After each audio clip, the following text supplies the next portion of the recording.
नमस्कार प्रिय दर्शकों, आप सभी का हमारे YouTube चैनल पर बहुत बहुत स्वागत है। सिंह राशि जनवरी 2025 कैसा रहेगा, क्या बन रहे हैं जनवरी 2025 में शुभ गोचर और क्या बन रहे हैं अशुभ गोचर, आपके स्वास्थ्य, कैरियर, व्यवसाय और आपके बिजनेस और शिक्षा, हर पहलू पर मैं करूंगा विस्तार से आपके साथ चर्चा। आचार्य राधा रमन आप सभी को 2025 की बहुत बहुत शुभकामनाएं। सिंह राशि, देखिए सिंह राशि के जो स्वामी बनते हैं वो बनते हैं सूर्यदेव। आपके काल चक्र की 5वें नंबर की राशि है सिंह राशि। सूर्य आपकी राशि के स्वामी हैं। तो सबसे पहले मैं सूर्य को देखता हूं कि आपके सूर्य कहां पर हैं। आपके सूर्य पंचम स्थान में बैठे हैं धनु राशि में। पंचम घर स्थान यानी कि पांचवा घर कुंडली का, शिक्षा का, एजुकेशन का और हमारे इष्ट का, संतान का और प्रेम का भी विचार यहां से होता है। सिंह राशि वालों, इष्ट के स्थान में पंचम स्थान में सूर्य का आना तो ये दर्शाता है कि आपके धार्मिक यात्रा हो सकती है, धर्म के प्रति आपका रुझान रहेगा। और अगर आप नित्य प्रति किसी अपने इष्ट के मंदिर में या भगवान के मंदिर में सुबह शाम जाना प्रारंभ करते हैं तो आपके जीवन में अद्भुत परिणाम, अद्भुत बदलाव जरूर आएंगे। और सूर्य यहां पर है तो अब यहाँ संतान पक्ष से संबंधित कोई भी आपकी परेशानी है, आपके संतान पक्ष से उनकी शादी, विवाह, कैरियर को लेकर वो हल होती हुई दिखाई दे रही है। और जो प्रेम प्रसंग आदि में है, अनमैरिड हैं तो उनके प्रेम में आने के, शादी के योग भी बनते हुए दिखाई दे रहे हैं। कोई रिश्ता आपका आ सकता है।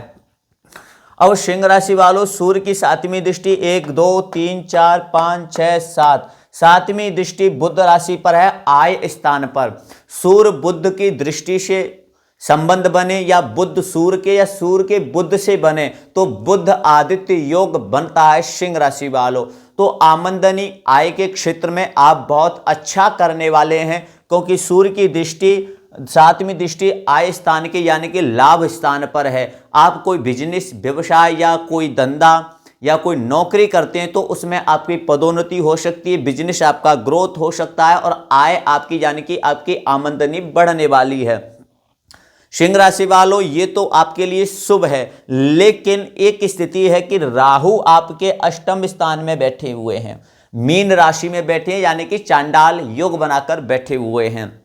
अब ये होता क्या है कि अचानक कोई कष्ट का आना, अचानक कोई धन का खर्च होना, अचानक कोई परेशानी आना, तो इसका आपको ध्यान रखना होगा। इसका ध्यान आप कैसे रखेंगे? केसर चंदन का टीका आप लगाएं और इत्र को, अपने इष्ट को, भगवान को चंदन का इत्र आपको लगाना चाहिए, जिससे इसके नुकसान से, इनके अशुभ योग से आप बच सकें।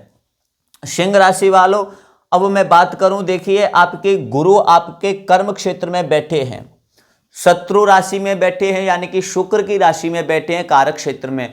तो आपको सिंह राशि वालों एक चीज का विशेष ध्यान देना है। वो चीज क्या है कि अगर आप कोई नौकरी करते हैं या कोई बिजनेस करते हैं या आप कोई एजुकेशन करते हैं, विद्यार्थी हैं, या कोई आपका स्वयं का कोई व्यवसाय या कोई काम है, छोटा मोटा जो भी व्यापार है आपका, जो भी कुछ करते हैं, तो उसमें आप किसी की सलाह जो आपको दे रहा है, जो आपको गाइड कर रहा है, उसको 10 बार सोचिए। कोई आपके साथ कार्य क्षेत्र में आपको गलत सलाह देकर आपके कार्यों में रुकावट डाल सकता है, तो किसी की बातों में आपको नहीं आना चाहिए। किसी भी क्षेत्र में, धन से संबंधित, कैरियर से संबंधित, कोई परिवार के लिए कोई मतभेद हो तो उनकी किसी की बाहर की सलाह आपके लिए नुकसानदायक हो सकती है। सिंह राशि वालों, आपको इससे बचना चाहिए।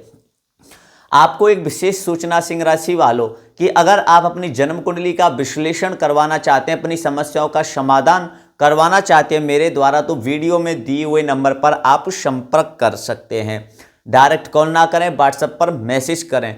चैनल पर नए आए हैं तो चैनल को सब्सक्राइब जरूर करें और कमेंट में हर हर महादेव जरूर लिखें। अगर आप कमेंट करते हैं, हर हर महादेव लिखते हैं, वीडियो को लाइक शेयर करते हैं तो मेरा उत्साह बढ़ता है और मैं आपके बीच में अच्छी वीडियो, सटीक जानकारी लाने का प्रयास करता हूं। सिंह राशि वालों, देखिए सूर्य जो है आपके 14 को मकर राशि में आ जाएंगे। मकर राशि में आएंगे यानी कि 6ठे स्थान में आएंगे। अब सूर्य मकर में आएंगे तो मकर संक्रांति होगी। और जब सूर्य मकर राशि यानी कि शनि की राशि में आएंगे तो ये क्या है कि शनि और सूर्य के संबंध अच्छे नहीं हैं, आपने सुना होगा, आप ये जानते भी होंगे। छठे स्थान में आने का मतलब कि कुछ चिंता, तनाव, कर्जे की स्थिति 14 तारीख के बाद यानी 14 जनवरी के बाद बन सकती है। मकर राशि वालों में और सिंह राशि वालों में आपसे ये बात कहना चाहता हूं कि किसी से दुश्मनी आप मोल ना लें, पहला। दूसरा, 14 जनवरी के बाद, 1 से 14 जनवरी तक आपका बहुत अच्छा है, लेकिन 14 जनवरी के बाद में आप किसी से दुश्मनी ना लें। किसी को कर्जा देने से पहले सोचें, किसी से कर्जा लेने से पहले आपको ये विचार करना होगा। और आपका जो कोई तनाव, डिप्रेशन है, उसको आप दूर करने का प्रयास करें। आप नियमित रूप से अपने इष्ट के स्थान में या किसी मंदिर, धार्मिक जगह पर सुबह शाम जाना प्रारंभ करें, तो इससे आप बचे रहेंगे। अब देखिए सिंह राशि वालों, शनि मार्गी होकर अपने सप्तम स्थान में बैठे हैं, अपनी स्वयं की राशि कुंभ राशि में, और शुक्र भी वहां पर बैठे हुए हैं। ये स्थान बिजनेस का है, व्यवसाय का है और आपके प्रेम का, पति पत्नी का भी है। तो शनि यहां पर बैठे हैं, तो कोई पार्टनरशिप में आप कोई काम करना चाहते हैं या कोई व्यवसाय शुरू करना चाहते हैं या कोई रोजगार शुरू करना चाहते हैं या कि आप प्रॉपर्टी से संबंधित कोई भी काम किसी अपने मित्र के साथ या पार्टनरशिप में करना चाहते हैं, तो उसके लिए समय अच्छा है। लेकिन गुरु यहाँ पर बैठे हैं, जो मैंने आपको अभी बताया था, क्योंकि सलाह का नहीं लेनी है। कोई आप दोनों के बीच में मतभेद करा दे, आपकी मित्रता को चलती हुई को कोई टूटवा दे, कोई किसी की एंट्री हो जाए, आप सही ना समझ पाएं उसको, आप जो कोई सही कह रहा है उसको आप गलत समझे, वास्तव में वो सही था। ऐसी स्थिति से सोच विचार कर आपको वो निर्णय लेना होगा अपने मित्रों के साथ में, अपने पार्टनर के साथ में। तीसरे व्यक्ति की एंट्री अगर आपके जीवन में नहीं होती है गलत, तो आपका जनवरी 2025 बहुत अच्छा रहने वाला है सिंह राशि वालों। अब देखिए शनि की तीसरी दृष्टि आपके भाग्य स्थान पर है, मेष राशि पर।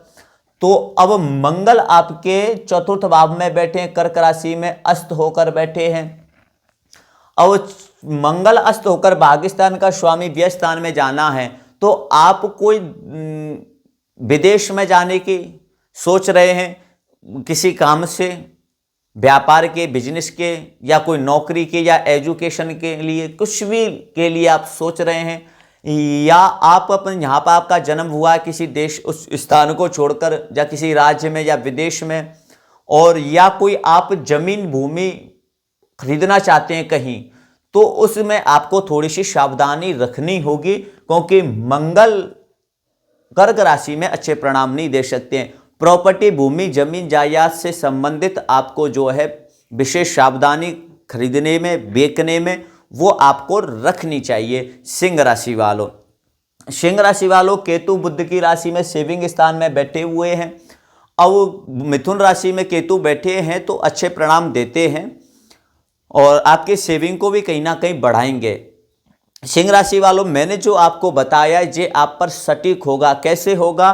क्योंकि आपके सूर्य, केतु और गुरु, इन 3 ग्रहों की स्थिति आपकी लगन कुंडली में, यानी कि आपकी डेट ऑफ बर्थ का जो चार्ट है, जो आपकी कुंडली है, जो लग्न है, उसमें सूर्य, केतु और गुरु, इन 3 ग्रहों की स्थिति अच्छी है, तो आपका जनवरी का महीना बहुत अच्छा रहेगा। संतान से संबंधित परेशानी खत्म होती हुई दिखाई दे रही है, धार्मिक लाभ दिखाई देता है, आय स्थान आपका आय बढ़ती हुई लाभ होता हुआ दिखाई दे रहा है। अगर इन ग्रहों की स्थिति, केतु, सूर्य और गुरु की स्थिति अच्छी है, तो निश्चित ही कहता हूं मैं आपको कि आपका जनवरी का महीना 2025 बहुत बेहतरीन होगा। अगर सूर्य और गुरु केतु की स्थिति आपकी लगन कुंडली में अच्छी नहीं है, तो थोड़ी सी आपको संतान से संबंधित परेशानी, कोई शत्रु से परेशानी, चिंता, तनाव, कर्जे की स्थिति बन सकती है। इसलिए मैं कहता हूं कि अपनी जन्म कुंडली का विश्लेषण जरूर करवाना चाहिए, जिससे हम अपनी कुंडली के बारे में, अपने आने वाले फ्यूचर के बारे में अच्छा जान सकें और अच्छा हम कर सकें। ये सारी चर्चाएं होती हैं। अगर आप अपनी जन्म कुंडली का विश्लेषण, समस्याओं का समाधान करवाना चाहते हैं, तो वीडियो में दिए हुए नंबर पर आप संपर्क कर सकते हैं। उपायों के बारे में एक बार चर्चा कर लेते हैं। आपको उपाय क्या करने हैं कि सूर्य भगवान को आपको अर्घ देना है। क्यों देना है? क्योंकि सूर्य आपकी राशि के स्वामी बनते हैं। तो सूर्य जितने पावरफुल होंगे, उनकी रैपिडी आप जितनी अच्छी करेंगे, उनको आदित्य स्तोत्र का पाठ, सूर्य अर्घ देना या उनका जाप आप करते हैं तो आपको सूर्य बहुत अच्छे ज़बरदस्त रिजल्ट देंगे। दूसरा, अपने इष्ट के मंदिर में आप राम जी को या कृष्ण जी को या हनुमान जी को, जिनको भी इष्ट मानते हैं, तो उनके मंदिर में सुबह शाम जाना प्रारंभ आपको करना है।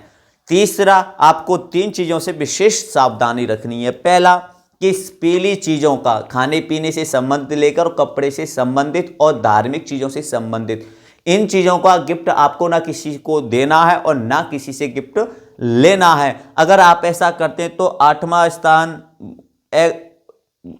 एक्टिव होगा और इस स्थान के मालिक गुरु बनते हैं। गुरु कारक क्षेत्र में तो थोड़ी सी प्रॉब्लम हो सकती है। इन चीज़ों से आप बचें, जो उपाय आपको बताएं उनको फॉलो करें तो निश्चित ही आपको बहुत अच्छा जनवरी का महीना रहेगा।